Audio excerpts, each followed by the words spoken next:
Welcome to practice class number 111, and today we're talking about whether we can use 2D CFD, so very simplified CFD, to add any value to figuring out how to put on flow control devices onto motorsport cars. So for example, putting on rear wings, which is what we're going to be looking today. So we're going to look at a paper called CFD Analysis of the Location of a Rear Wing on an Aston Martin DB7 in order to optimize aerodynamics for motorsports. So the motivation behind this is that a lot of motorsports, and professional and amateur, there are limitations for different reasons. Obviously, for professional, they have rules in place, but for amateur, they obviously don't have the resources that professional motorsport teams do have.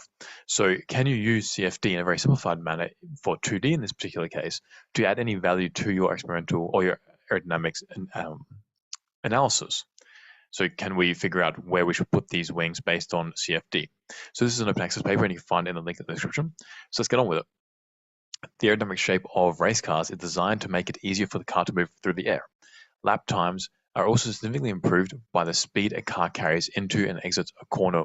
So for example, if you can go into a corner faster, that means that you can go around it quicker, but that depends on how much traction you have. So we often use things like wings to increase the downforce, which then pushes the car into the ground, increases the traction on the tires, which means that you can hug the road and go around the corner faster. So therefore, sufficient force needs to be exerted onto the car to allow for the driver to hold the racing line while transferring as much power available to the driving wheels to the road without any loss of traction. In this regard, aerodynamic devices that increase downforce are important additions to a car designed for the street to enable it to be competitive on the race circuit. So one thing we covered in a few podcasts ago is that for most typical car, like most sports cars, the majority of downforce is not actually produced by the rear wings or by any other type of wing around the car. It's mainly from the underbody and the diffuser section, which accounts for like the majority of the downforce. So that's quite amazing.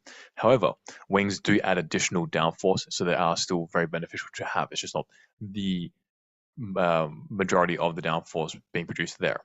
So within the motorsport industry, aerodynamic research is conducted through a combination of wind tunnel testing, either model or full size, which model is far more common than full size, and or CFD. Increasing concern has been directed at the high costs associated with running and developing a racing team, and with large costs associated with creating models and the running of the wind tunnel itself. Hence why they use model wind tunnels. And some teams can afford full-scale wind tunnels, but others can't. So they implement rules to make it fairer or more even, I guess, so that all motorsport teams in a certain category can only use model wind tunnels, for example. So therefore, the trend has been towards using CFD with wind tunnel testing used for data verification. So that's very common. You use your wind tunnel measurements to validate your CFD. Unfortunately, these resources are only available to race car manufacturers and professional racing teams, leaving the amateur club racer to rely on off-the-shelf parts from specialty suppliers, often without being able to verify performance gains except by testing on the racetrack. Then this is very time-consuming and expensive if many variables are to be investigated. The goal of the present study is to determine if modest cost calculations are suitable for determining the initial location parameters for aerodynamic devices to minimize trial and error approaches for club motorsports. The greatest challenge in dealing with CFD simulations is shape optimization, which is very time-consuming and often requires multiple iterations. To reduce the time needed to achieve an optimal design and make the design process more efficient, CFD analysis are turning to adjoint solver formulas, which calculate gradients, so directions and quantities, directly by solving conjugate equations and making them independent of design variables. ANSYS Fluent software employs an adjoint solver for shape optimization, which allows for the automatic adjustment of the geometric parameters of a specific design to specific optimization goals. So ANSYS is pretty good at this, that if you go into the ANSYS workbench, if you have access to this, you can actually set up like little modules where you can change certain parameters. So you can specify a parameter, let's say the boot lid, for example, or the trunk lid, if you're in America, how steep it is, or the length of it, or whatever. And ANSYS can actually remodel this every time to your specifications automatically and run the entire simulation, and you can get the data out of that. So that's really cool. Some other softwares have that as well, but ANSYS has that, which has a GUI interface, and that's really nice. So this provides information on how to modify the geometry to achieve the goals of the design. So for example, to minimize the drag or increase the downforce. This information is communicated by modifying the mesh to see the effects of the recommended changes.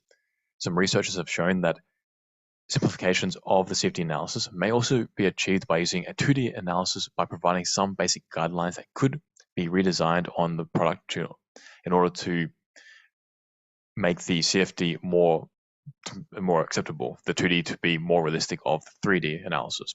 Given that the 3D analysis is aimed at replicating on-track performance, the conclusions of these researchers that 2D analysis provides a good indicator for the real estate means it could be used to provide an initial setup for subsequent on-car installation, so a preliminary design. It has been proposed that this approach can significantly shorten the time of analysis of a problem because a 2D analysis in relation to 3D is much simpler and the time for obtaining a solution is much shorter, and you can run through like a bunch of different geometries in like almost no time flat. Although comparative assessment suggests that there is a good agreement, it is necessary to note that the results could change when the same problem is considered in 3D. The use of 2D analysis in combination with ANSYS Fluent software should allow for good estimates of aerodynamic component design at low costs. Finally, these researchers note that the present study is not intended to provide definitive values of lift and drag, but to determine the relative effects of the position of an aerodynamic device in order to save the amateur racer cost installation of multiple different components on-track testing. So in other words, they want to get qualitative data to see, okay, if I put it in this position, is it better or worse? Not how much better or how much worse, but generally speaking, just how is it better or is it worse?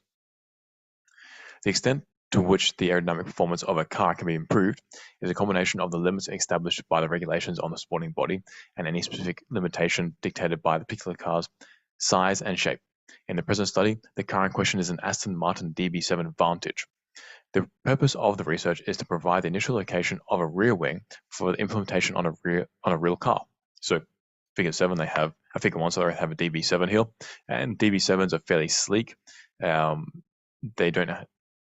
They're like a fastback, and the front windshield is fairly slanted as well, so it's pretty decent. They'll get into the drag coefficients soon, and we'll discuss that. So the method. The model that best fitted the requirements was the realizable K-epsilon model using an enhanced wall treatment. So the realizable K-epsilon model, I'm not a fan of. If you've listened to this podcast, you know that I don't really like K-epsilon, even for automotive engineering. Like quite a few years ago, I was doing some CFD on cars, and there's some other researchers as well doing this, and they were using K-epsilon, and they weren't getting very good results. And then I told them like use SSD K-Amiga. And the reason why the standard was K-epsilon at that time was because everyone assumed that, okay, the flow is turbulent over a car, so you can get away with using a K-epsilon model. Still, the K-epsilon model was not predicting turbulent flow properly, nor separation patterns properly. When we moved to a SST K-Amiga model, this did it. So even though you have a fully turbulent flow, that doesn't mean that you can use a worse model, because you're still going to get bad results. But here they are using K-epsilon. They use something called a enhanced wall treatment. What is this? So K-epsilon has the major attraction for K-epsilon is that it's so simple. Not only from it only solves 2 equations, which makes it quicker to solve, but also you can use less cells because it has the flow is turbulent, so it has more accuracy when you have a thicker first cell height. But they want to use an enhanced wall treatment here to make sure that they are simulating the flow near the wall better. Now, this is still erroneous, but this is a standard practice which should really go away. Anyway, so the enhanced wall treatment just incorporates some empirical data to infer what is happening at the wall, even though we're not technically calculating what's happening there because we have such a thick first cell height. But it's an attempt to make the K-epsilon model more accurate. So the K-epsilon models are most typically used for the analysis of external flows and bodies with complex geometries. For this experiment, the realizable K-epsilon turbulence model with enhanced wall treatment was chosen due to its credibility in assessing flow behavior, particularly in predicting the flow separations. So this paper was written a few years ago. Even then, that's not the case. Back then, they were using SSTK Amiga. It was fairly standard because I was doing stuff before that, and that's when we started to introduce it. In addition, compared to the other K-epsilon models, a researcher proposed within his research that the values obtained from the realizable model provided the best match for real-life conditions, particularly at fast speeds, therefore being the ideal model for this analysis. The K-epsilon also does not require a system with a large amount of memory, plus it offers good convergence. This is another potential issue. Okay, so it doesn't require a lot of RAM, which is good. You can use a lot of cells for the same RAM, but is good convergence good? I argue that not necessarily, because good convergence does not necessarily mean that you have a good simulation result. Good convergence means that exactly that, it just converges nicely. But sometimes simulations should not converge because they are bad to begin with. So like if you have a really bad setup, it shouldn't converge, it should diverge. So if you have a really stable solver setup, that's not necessarily a good thing because you're converging something that's going to be erroneous anyway. You should only get convergence when it should converge. So for example, if you have bad cell quality, you should not get convergence in that case because it's bad cell quality. You should get divergence. So if it does converge still, that's something that should raise a red flag. So having a RANS or a turbulence model that offers good convergence is not necessarily a good thing. Also, another possibility is they could have very lax relaxation, which if you don't know what that means, it's effectively allowing dissimilarities to occur between cells and still allow that to be okay. That's fine when you're starting a simulation, but when you're converging it, like getting towards the end, it should not have such lax relaxation parameters. So again, you could get good convergence by just making the equations very, very tolerant to dissimilarities, which is not a good thing. So good convergence is not necessarily a good parameter to choose a turbulence model on, or any CFD solver parameter on. But yeah, so that it makes it more foolproof, but that might make you a fool. So anyway, let's move on. So the size of the mesh was determined by performing a mesh dependency study, which is really good, to identify the appropriate mesh size and to ensure good quality results were obtained.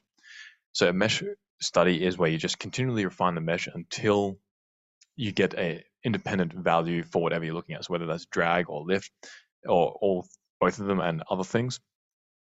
So that means that you know that once you go past this mesh size, you don't have to go any further, any more refined, because you're just using more cells without making the simulation any more accurate.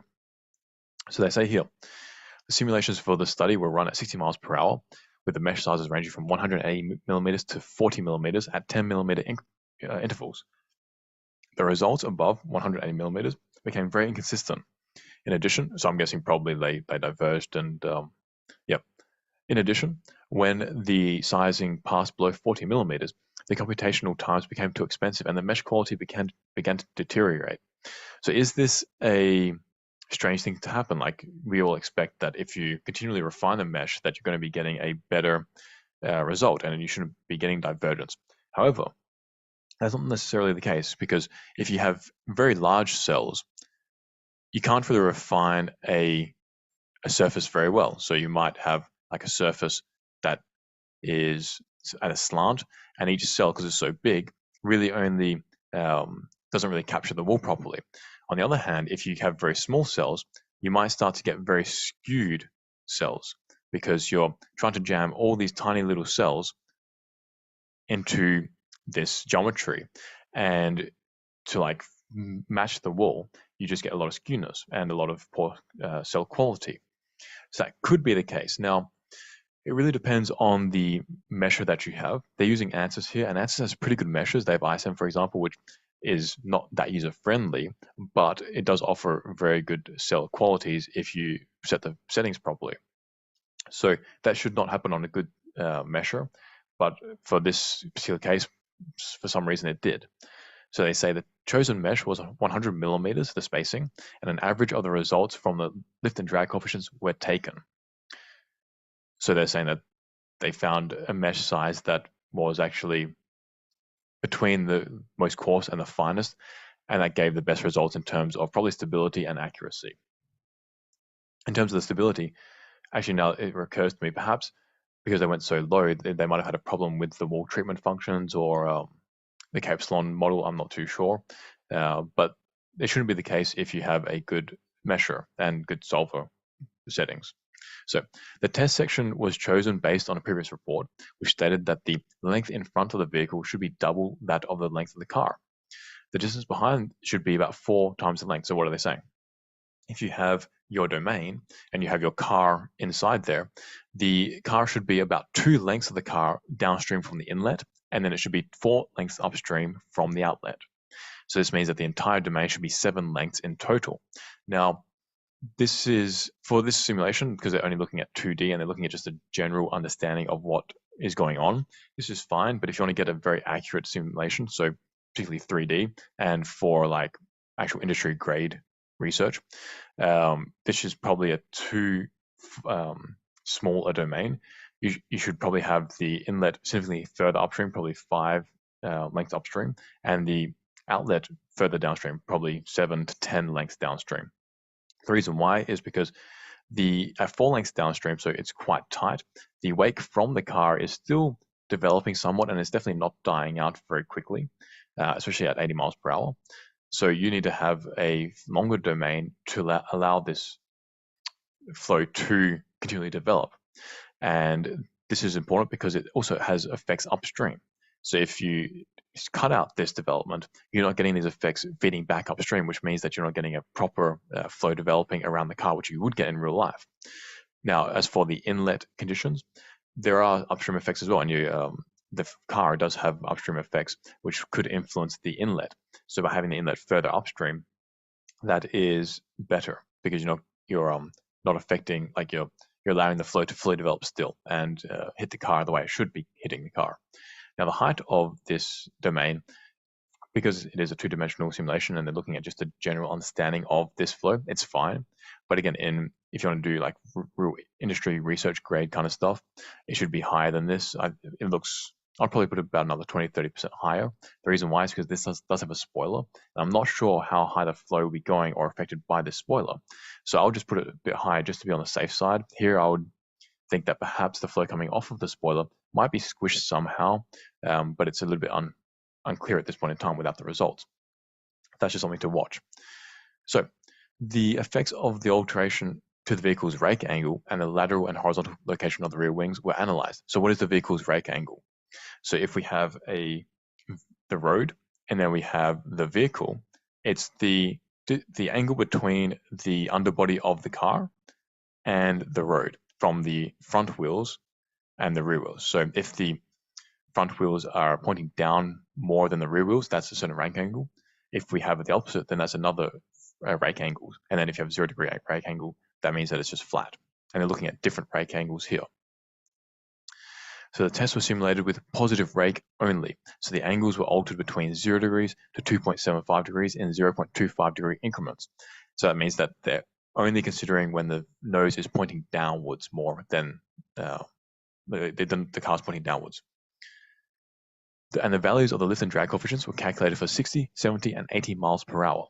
The rear wing chosen is a standard GT4 wing with a width of 1400 millimeters, so about 75% of the width of the car, and the dimensions are shown in figure 4. So what can I tell you about this wing?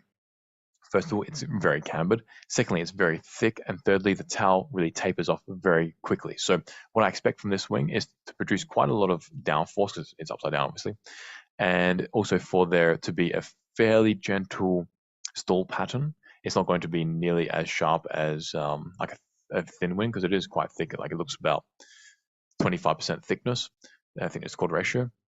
So it's a fairly decent wing. So let's talk about the results and discussion now. So the rake angle, the angle that the car is pointing down.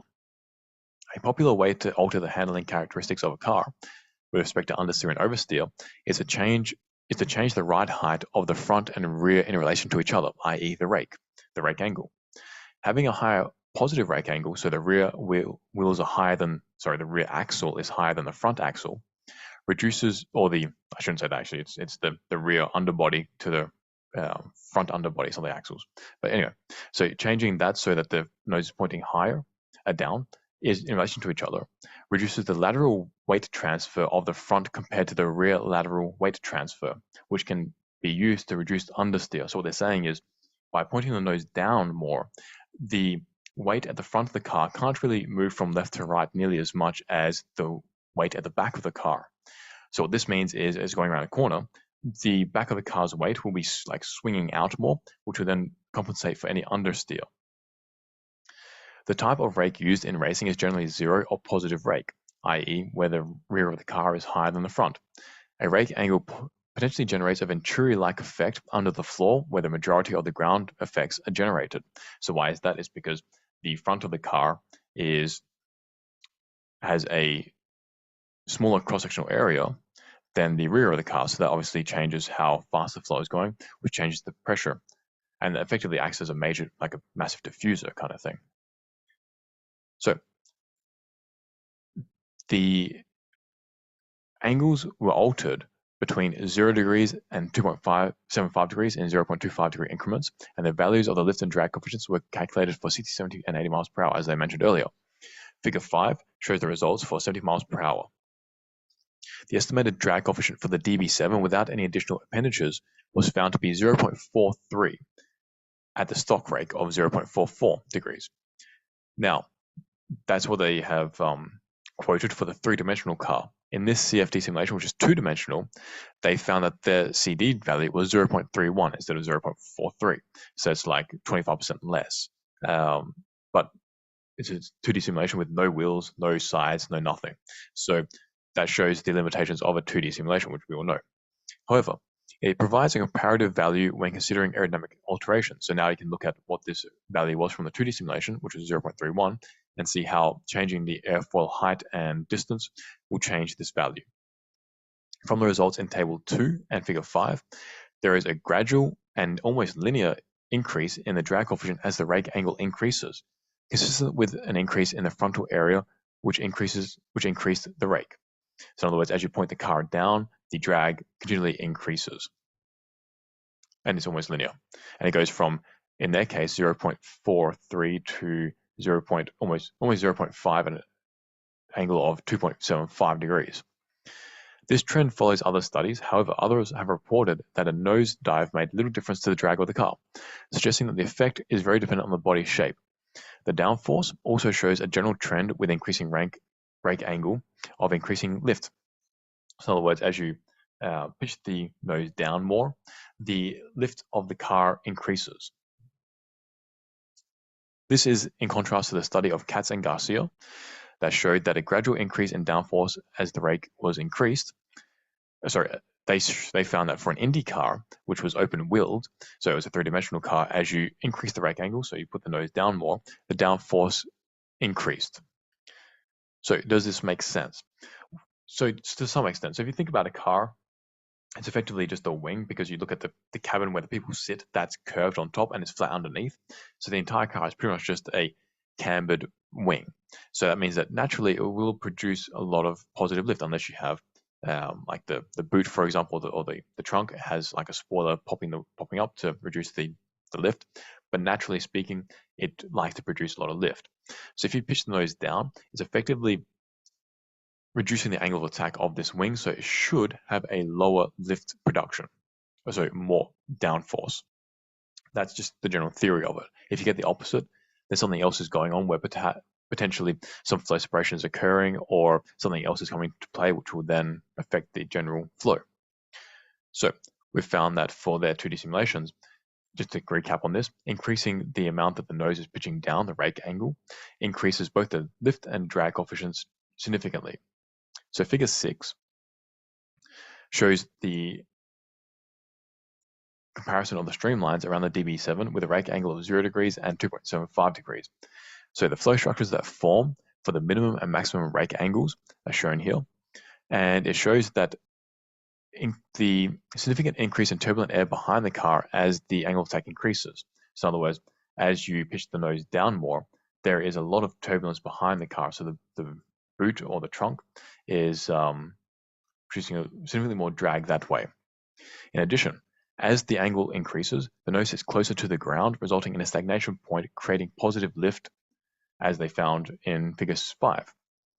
Independent calculations based upon corner weights and suspension geometry indicate that the optimal mechanical grip is obtained by increasing the rake of the DB7 from the stock value of 0.44 degrees to 1.95 degrees.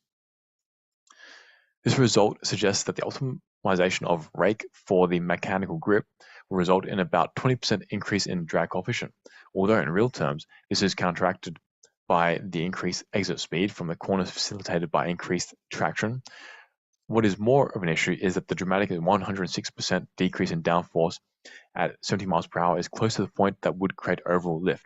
So what are they talking about here? What they're saying is to increase the maximum, to get the most traction from the wheels, they're saying just from a mechanical point of view in terms of weights, they should be putting the car down more. However, that increases the drag by 20%. Now, they're saying that this isn't okay because even though you're increasing the drag, you can go around the corners faster because you have more downforce. However, if you put it at this angle of attack, there's a problem that when you get to 70 miles per hour, the car is actually producing lift, which means that you're losing traction here and potentially reducing the stability of the car, which could result in crashes. So that's something to watch out for there. So the important outcome from this data is the relationship in which the reduced downforce of the increased weight, the increased rake, will need to be overcome by additional aerodynamic components. So in figure, let's talk about the rear wing now. So this is the effect of the rake angle. Let's talk about the rear wing. The most logical add-on to a vehicle to increase downforce over the rear wheels is the inverted wing. Motorsport UK regulations requires any aerodynamic device must not extend above the maximum height of the roof and must not extend the rear of the bodywork by more than 100 millimeters. In most GT cars, the position of a rear wing, most GT racing cars, I should say, not just GT cars, the position of a rear wing is located as high and as far back as possible, presumably to allow the wing to act in relatively clean air away from the bodywork. Downforce created by the rear wing relies a lot on its positioning. For the wing to be as effective and as efficient as it can, the flow around it needs to be as uniform as it can, where there is a high concentration of flow. Therefore, the horizontal and vertical positions were altered here, as well as angle of attack, to see what would happen. So a picture of Aston Martin, a GT racing car, and the wing is significantly higher than like most of the body, and it's almost like completely in line with the top of the roof, and it's as far back as you can really go. So again, to put it in very clean flow so that we can understand what is going to hit the wing and design it properly.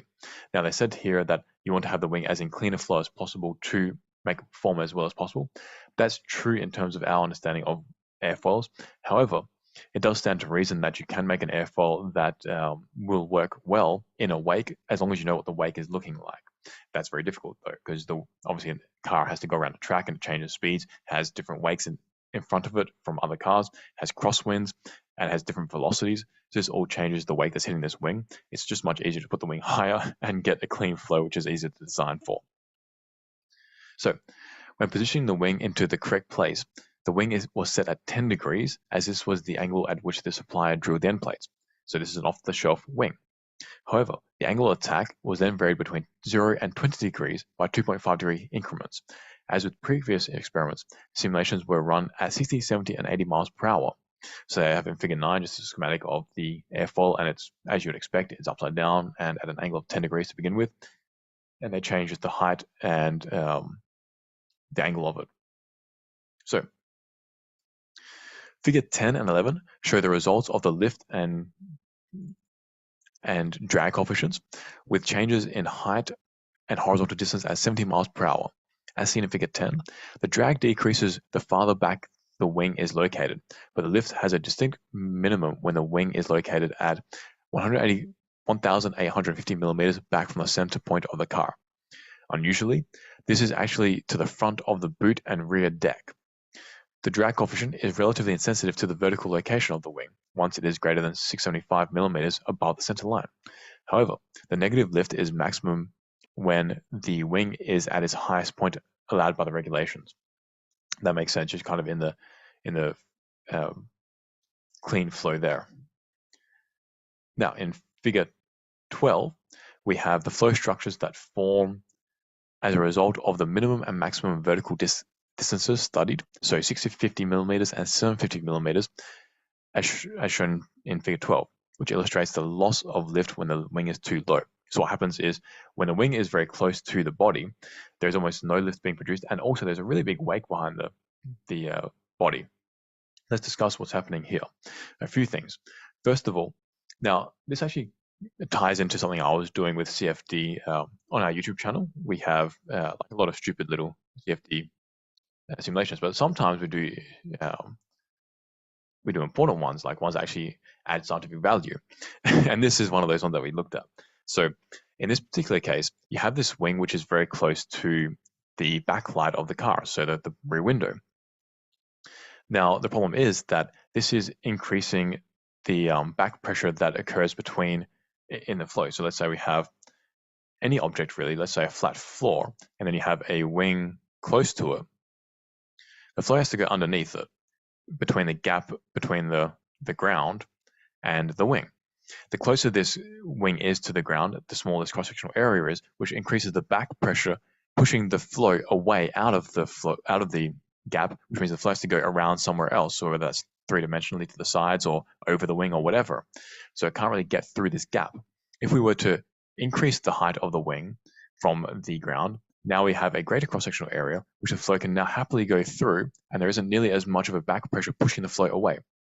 We found this in a CFD simulation about turning vanes, where we actually had turning vanes in a free stream flow. So there's no boundary to these turning vanes, like squashing the flow to make sure it goes through the turning vanes as you'd find in a wind tunnel. These turning vanes were just in an open area, in an open volume. And what happened was that a lot of flow was not going through between the turning vanes because there was just so much back pressure pushing the flow away. So this is very understandable what's happening here. Because this wing is so close to the back light, the flow trying to get through this little gap that now exists is so small because there's so much high pressure pushing it backwards that we're not really producing a lot of lift. This then increases the weight because the wing is now effectively just another additional geometry which is not doing anything beneficial, and that's increasing the drag of the car. Alternatively, when we put the wing higher up, we now have a greater area that the flow can go through, and this reduces the weight of the car dramatically. Another thing that it does is that it also increases the velocity over the nose of the wing. So if I draw a picture, let's say we have a ground and we have again this wing and airflow is going through. Now obviously as the airflow goes through, there's a contraction here, so there's a reduced area. As the area reduces, the velocity has to increase, and this just comes from continuity, and this is a Venturi effect. So that means that as the velocity increases as well, the pressure will also drop. This is from Bernoulli's equation, which means that the wing will actually be producing even more downforce because we have even lower pressure on the suction side, and that's beneficial. The only problem is that this low pressure is also on the opposing surface, which is now the area on the car, and whether this actually produces a net downforce or not, it remains to be seen from this simulation. It could or could not, depending on what happens with the rest of the flow. So there is some potential benefit here, but maybe not. So finally, figure 14 shows the effect of the angle of attack of this wing once it is positioned at 1800 millimeters back from the center of gravity and 750 millimeters up from the origin. As the angle of attack increases, so did the drag coefficient, which was consistent throughout. The lift coefficient initially decreases with increasing angle of attack, applying more downforce as this increases, but then at 5 degrees, the negative lift is lost and it actually starts to creep up towards positive lift once we get to 20 degrees.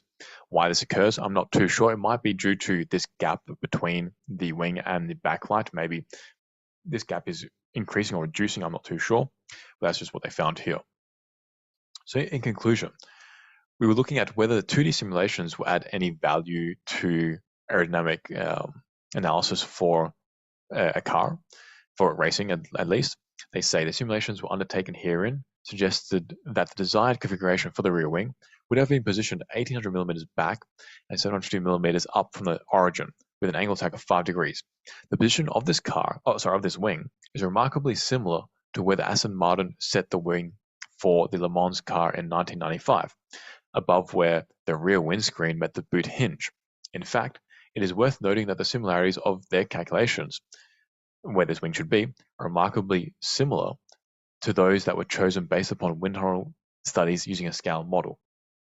This suggests that their 2D simulations provide a good starting point for practical installations and subsequent on-track optimizations.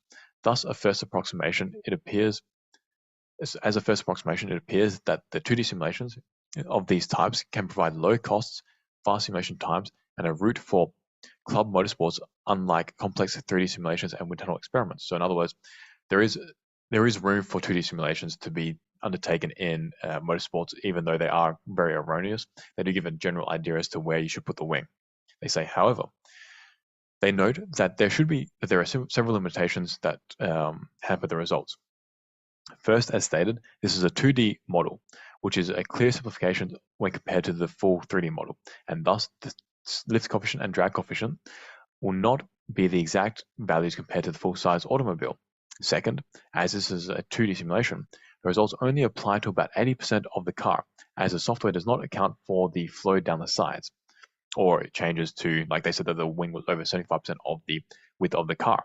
So there's parts of the car which don't have a wing over it, which do also then affect the flow. Also, you get probably some vortices coming from the wingtips and also from the rest of the car, from the edges, which are affecting the flow as well.